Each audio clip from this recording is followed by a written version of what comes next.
요한복음 5장 19절에서 29절입니다. 하나님 말씀을 함께 고백드리겠습니다. 그러므로 예수께서 그들에게 이르시되 내가 진실로 진실로 너희에게 이르노니 아들이 아버지께서 하시는 일을 보지 않고는 아무것도 스스로 할 수 없나니 아버지께서 행하시는 그것을 아들도 그와 같이 행하느니라. 아버지께서 아들을 사랑하사 자기가 행하시는 것을 다 아들에게 보이시고 또 그보다 더 큰 일을 보이사 너희로 놀랍게 여기게 하시리라. 아버지께서 죽은 자를 일으켜 살리심과 같이 아들도 자기가 원하는 자들을 살리시느니라. 아버지께서 아무도 심판하지 아니하시고 심판을 다 아들에게 맡기셨으니 이는 모든 사람으로 아버지를 공경하는 것 같이 아들을 공경하게 하려 하심이라. 아들을 공경하지 아니하는 자는 그를 보내신 아버지도 공경하지 아니하느니라.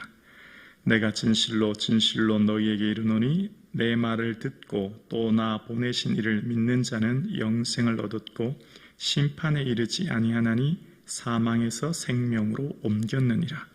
진실로 진실로 너희에게 이르노니 죽은 자들이 하나님의 아들의 음성을 들을 때가 오나니 곧 이때라. 듣는 자는 살아나리라. 아버지께서 자기 속에 생명이 있음 같이 아들에게도 생명을 주어 그 속에 있게 하셨고 또 인자됨으로 말미암아 심판하는 권한을 주셨느니라. 이를 놀랍게 여기지 말라. 무덤 속에 있는 자가 다 그의 음성을 들을 때가 오나니 선한 일을 행하는 자는 심판의 부활로 악한 일을 행하는 자는 심판의 부활로 나오리라. 아멘. 예수님의 주시는 평강이 충만한 하루 되기를 주님의 이름으로 축복합니다. 아멘. 예수님께서는 38년 된 베데스다의 병자를 고치신 후에 뭐라고 말하셨냐면 지난 시간인데요. 17절과 18절 지난 시간에 보면 17절에 보면 내 아버지께서 일하시니 나도 일하신다 이렇게 말하십니다. 주님께서 하신 그 일의 이유, 목적을 말씀하시기를 아버지께서 일하셨기 때문에 나도 일한다라는 거예요. 자, 그러면 하나님의 일은 뭘까요? 하나님이 일하셨다는데 그 일은 뭘까요? 6장 넘겨보실래요? 6장 28절에 보면 6장 28절에 그들이 묻되 우리가 어떻게 하여야 하나님의 일을 하오리까? 29절에 예수께서 대답하여 이르시되 하나님께서 보내신 일을 믿는 것이 하나님의 일이니라. 하나님의 일은 뭐라고요? 예수님을 믿는 것이라는 거예요. 그러니까 어떻게 해야 하나님의 일을 할 수 있습니까? 라고 물었더니 그것은 하나님께서 보내신 이 누구죠? 예수님. 그 예수님을 믿는 것이 하나님의 일이라는 겁니다. 그러니까 하나님께서 일하시니 나도 일하신다 라고 말씀하셨던 예수님께서는 예수님께서 이 땅에 오신 목적은 뭐죠? 예수님을 믿게 하는 거예요. 예수님을 믿는 것은 뭐죠? 죄에서 자유함을 얻는 것이지요. 즉 사망에서 생명을 얻게 하는 것이지요. 예수님께서 이 거짓 신화에 짓눌러 있는 이 38년 된 병자, 천사들이 물이 동하면 고침받는다고 하는 그 잘못된 의식, 그 가치, 철학, 그 어떤 틀에 갇혀있는 그에게 주님께서는 고치시고 자유를 주시고 자리를 들고 일어서라, 가라 말씀하셨죠. 보통 사람들은 제자들도 배와 그물을 버려두고 바디베오도 겉옷을 버려두고 쫓는데 주님께서는 들고 가라 말씀하시면서 고치시는 사건을 보여주십니다. 이것을 통해 많은 사람들이 병자가 고침받는 거에 기뻐하지 않고 사람들을 뭘 보고 있냐면 들고 갔다고 하는 것에, 안식일에 일했다고 하는 것에 오히려 예수와 예수님을 죽이려고 하는 그런 모습이 등장하죠. 안식일은 어떤 날이죠? 죄의 결박이 풀어지는 날, 모든 억압이 풀어지는 날, 모든 묶임이 풀어지는 날. 그러니까 예수님께서 이 땅에 오신 목적은 예수님을 통해서 이 땅에 눌리고 있는 모든 얽매인, 억압, 묶임에서 풀어지고 자유하여 우리가 죄에 눌린 바 된 영원한 죄 가운데 있어야 될 우리가 영원한 생명으로 옮긴 바 되어지고, 우리가 이 땅의 잘못된 가치, 철학, 틀, 형식이 풀어지고 진리 안에 참된 자유를 얻는 날인 것이죠. 그래서 우리가 예수님을 믿는 것을 통해서 우리 안에서 이 땅에서의 참된 자유와 그 진리 안에 평안을 누리게 하는 삶을 살기 위해 주님이 이 땅에 오신 거예요. 여러분, 그 지난 시간 우리가 38년 된 병자를 볼 때 많은 병자들이 어디 있었습니까? 베데스다라고 하는 연못에 있었어요. 여러분, 많은 병자들이 사실은 어디 있어야 될까요? 예배당에 와야 되지 않겠습니까? 예배하는 예배당, 제사장과 많은 사람들이 하나님 앞에 예배하고 하나님께 제사 드리고, 그러면 그곳에 있던 많은 사람들이 그 예배를 은혜를 통해서 회복을 경험하고, 또 그곳에 있는 많은 사람들, 어떤 자들이든지 다 몰려올 때 대제사장이 그 사람들 향해 기도하면, 축복하면 낫는 은혜가 있어야 되지 않겠습니까? 왜 병든 사람이 그 연못 근처에 모여 살아야 합니까? 교회가 뭘 부끄러워해야 될까요? 우리 교회는 성도가 적다, 주차장이 좁다, 건물이 오래됐다, 이게 우리 부끄러움일까요? 아니에요. 우리 교회 부끄러운 것은 우리 교회에 장애우가 없다는 게 우리의 부끄러움이 되어야 됩니다. 왜 우리 교회엔 장애우가 없습니까? 이 성북구에 얼마나 많은 장애우가 있는데 왜 그들이 집 밖에 나오지 못하고 왜 복지시설에 가야 합니까? 왜 주일날은 이곳에 와서 예배드리지 못해야 됩니까? 우리 교회는 왜 미혼모가 한 명도 없습니까?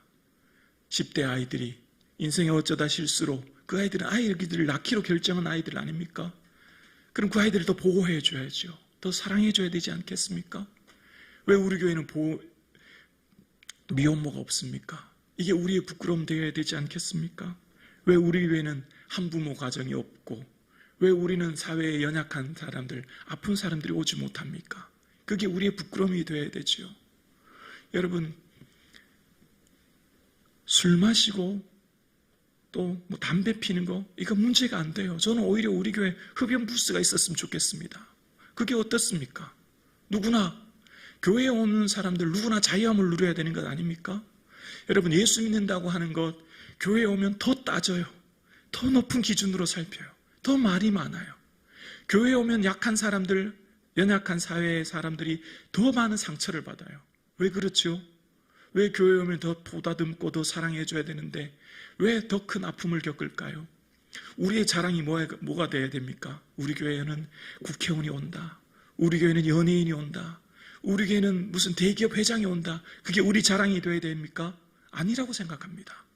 우리 교회는 장애우가 온다, 미혼모도 있다, 한부모 가정도 있다, 사회에 연약한 사람들, 아픈 사람들 다 교회에 와야 되지 않겠습니까? 왜 교회에 많은 병자들이 양못 곁에 베데스다 못 옆에 모여 살아야 합니까?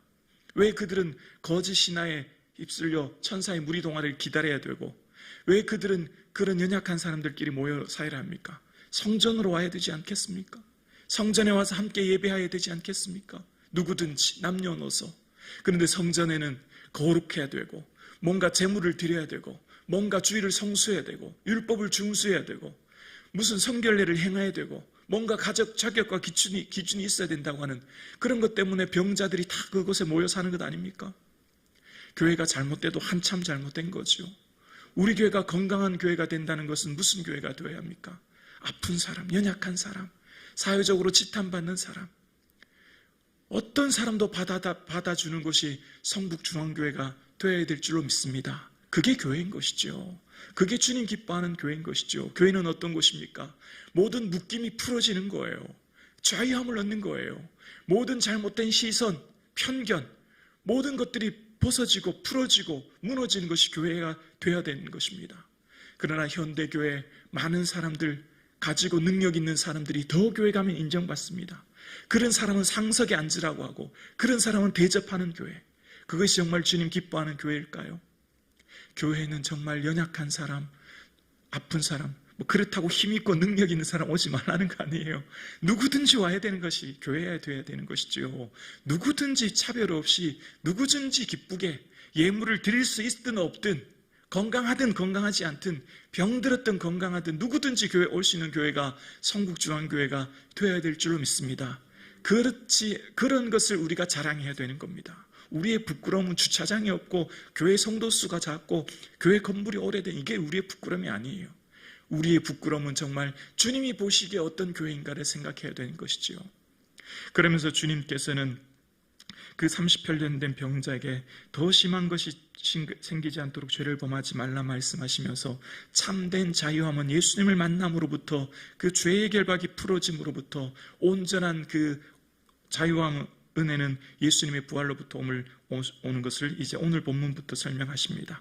예수님께서는 늘 이 표적 사건 이후에 예수님이 누구신가에 대해서 설명하시는데 오늘 본문은 먼저 26절부터 먼저 볼까요? 26절에서 29절인데요. 종말에 있을 심판을 먼저 말씀하세요. 26절에 아버지께서 자기 속에 생명이 있음 같이 아들에게도 생명을 주어 그 속에 있게 하셨고 또 인자됨으로 말미암아 심판하는 권한을 주셨느니라. 28절이요. 이를 놀랍게 여기지 말라. 무덤 속에 있는 자가 다 그의 음성을 들을 때가 오나니 선한 일을 행하는 자는 심판 생명의 부활로 악한 일을 행하는 자는 심판의 부활로 나오리라. 자, 예수님께서 심판하는 권세가 있으신데요. 예수님께서 심판하는 그 권세의 마지막 날 예수님께서 부활하셔서 이 땅에 다시 오실 때 모든 무덤에 있는 자들, 여기 있는 믿는 자든 믿지 않는 자든 이방 종교를 섬긴 자든 우상을 섬긴 자든지 예수 그리스도를 주로 고백하는 사람들이든지 모든 사람을 말하는 것이죠.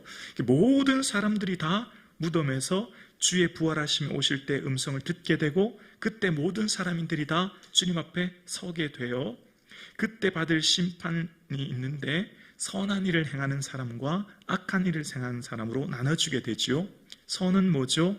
조금 전에 말씀드렸죠. 하나님의 일에 동참하는 것입니다. 하나님의 일은 그가 보내신 일을 믿는 것이죠. 그러니까 주를 보내신 일인 예수 그리스도를 믿는 것, 그것이 하나님의 일이고 그것에 동참하는 것이 선한 일이며 그 선한 일을 행하는 자는 어떻게 해요? 생명의 부활로. 그러나 악한 일을 행하는 자는 어떻게 된다고요? 심판의 부활로. 여기 심판은 정죄함입니다. 정죄함을 받아서 영원한 사망에 이르게 되는 그것을 말하고 있습니다. 자, 그러니까 예수님께서 다시 오실 때에 부활하신 주님께서 궁극적으로 이 땅에 다시 올 그날에 그 부활의 날에 모든 사람들은 다 듣는 자가 살아나게 되고 그때 결국은 생명과 부활의 심판으로 나눠지게 됩니다. 그런데 자, 아주 중요한 개념 하나가 있습니다. 그런데 생명과 심판, 생명과 사망은 언제 결정되느냐? 지금 여기에서 결정되는 거예요. 지금 여기에서. 자, 24절 볼까요? 24절에 내가 진실로 진실로 너희에게 이르노니 내 말을 듣고 또 나 보내시는 이를 믿는 자는 영생을 얻었고 심판에 이르지 아니하나니 사망에서 생명으로 옮겼느니라. 내 말을 듣고 예수 그리스도의 말씀이신 이 살아계신 하나님의 말씀을 오늘 우리가 듣고 보내신 예수님을 믿는 사람은 어떻게 되었어요? 우린 이미 영생을 얻게 되었어요. 이미 얻었어요. 지금 이곳에서 일어나는 거예요. 지금 이곳에서 영생 얻는 사건이 현장의 역사가 되는 것이죠. 그리고 심판이라고 하는 것에 보면 관주 1번이 붙어 있는데 그 아래쪽에 나나주의 정죄라고 되어 있죠. 정죄에 이르지 않는다는 것입니다. 그러므로 이제 그리스도 예수 안에 있는 자에게는 결코 정죄함이 없나니 이는 생명의 성령의 법이 죄와 사망의 법에서 우리를 해방하였죠. 자유함을 얻게 되었죠. 예수 믿음으로 이제 더 이상 우리는 죄에서 자유함을 얻는 예수 보혈로 우리는 자유를 누리게 되었습니다. 그래서 뭘 얻어요? 사망에서 생명으로 옮겼느니라. 옮겨질 것이다가 아니에요. 먼 미래형이 아니에요. 그러니까 지금 현재 이곳에서 저와 여러분은 예수님을 주로 고백하는 우리의 삶은 예수 그리스도를 믿는 믿음 안에 영생을 얻게 되었고 우리는 이미 영원한 죽음, 사망, 저주에서 건짐받아 생명을 얻게 된 줄로 믿습니다. 그래서 우리의 모든 기독교는 미래의 영광을 바라보며 현재의 삶 가운데 구원의 은혜를 누리며 그 구원 가운데 있는 영원한 영광 가운데 그 영생의 은혜를 인하여서 오늘의 삶을 살아가는 자들입니다. 그래서 자, 모든 사회의 일들, 그러니까 일반적인 사회의 모든 개념, 철학의 개념도 마찬가지인데요. 인과율이라고 하죠. 과거에 있었던 어떤 일의 원인으로 인하여서 그 결과로 오늘 일이 있어졌다는 거예요. 그래서 지난 시간에 베데스다 연못에서도 5장 7절에 보면 나를 못에 넣어주는 사람이 없어서 내가 가는 동안 다른 사람이 먼저 내려갔다. 과거에 내가 이런 일 때문에 오늘 내가 지금 이렇게 있다 라고 이야기하고 있죠. 근데 기독교는 과거의 어떤 일 때문에 현재 내가 이렇게 되었다. 과거의 일 때문에 내가 실패했고, 과거의 일 때문에 내가 병들었고, 과거의 일 때문에 내가 사고 났고, 과거의 일 때문에 내가 이런 어려움을 겪고 있다 라고 고백하는 종교가 아니라, 현재에 일어나는 일들은 과거의 사건으로 현재를 해석하는 것이 넘어 미래의 일로 현재를 해석하는 거예요. 미래에 오실 예수 그리스도로 말미암아 우리가 구원을 얻었고, 미래에 들어갈 그 하나님 나라의 영광을 위해 현재의 삶을 살아가는 것이죠. 그래서 현재의 모든 일어나는 일들로 통하여서 미래에 어떻게 하나님께서 영광 받으실지, 미래에 하나님께서 어떤 일을 나타내실지, 미래에 하나님께서 어떤 영광을 드러날지를 현재의 우리의 삶을 통해서 이끌어 가시는 거예요. 그래서 이후에 요한복음 9장에서도 보면 시각장애인이 태어났을 때 그 죄나 그 부모의 죄가 아니라 하나님께서 하시고자 하는 일을 위해서 하신다라고 말씀하시면서 미래에 하실 하나님의 일을 위해서 현재를 이야기하는 것입니다.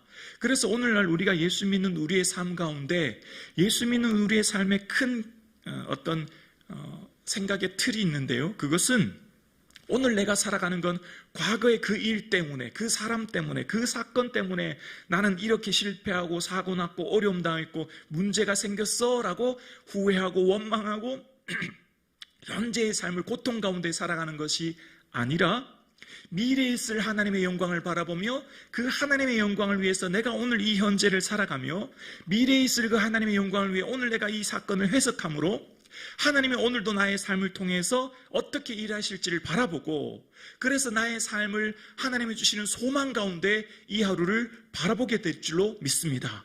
그래서 우리의 모든 시야는 미래에 주실 하나님의 영광을 바라보기 때문에 그 소망 중에 오늘을 살아가요. 그래서 우리는 부활의 종교있죠. 부활의 종교인 우리는 하나님 나라에 다가올 그 천국을 바라보며 현재 오늘의 삶을 그 소망 중에 살아가기에 어떻게 돼요? 소망 중에 즐거워하며 환난 중에 참는 힘이 어디에서 옵니까? 미래를 바라보기 때문이에요. 미래에 있을 그 영광을 바라보기 때문입니다. 왜요? 미래에 있을 그 날에는 예수 그리스도께서 심판하실 것인데 아버지께서 아들에게 심판을 다 맡기셨다고 22절에 얘기해요. 보혜사 성령님께서 우리의 변호사 되어주시는데 예수님께서 우리의 변호사이면서 동시에 우리의 심판자가 되어주시니 그 누구보다도 우리의 모든 형편처를 아시는 주님께서 우리에게 당신에게 있는 그 생명을 우리에게 주셨고 그 생명 안에 거하는 오늘 우리의 삶 가운데 우리의 삶을 통해서 사망에서 생명으로 옮김으로 참된 자유와 소망과 평안함에 거하도록 오늘 현재의 삶을 살도록 말씀하고 계신 거예요. 함께 예배드리시는 사랑하는 성도님, 오늘 나의 삶은 예수님께서 이곳에 보내셨고 예수님의 그 당신의 피값으로 나를 사셔서 오늘 내가 이곳에 있습니다. 오늘 나의 삶은 하나님의 뜻이 이 땅에 이루어지고 있으며 그 하나님의 계획하신 뜻이 나는 다 이해할 수 없지만 지금 나의 삶의 자리에서 확장되고 있습니다. 그 하나님의 영광을 바라보는 하나님의 영광을 바라보는 이 아침 되기를 주님의 이름으로 축원합니다.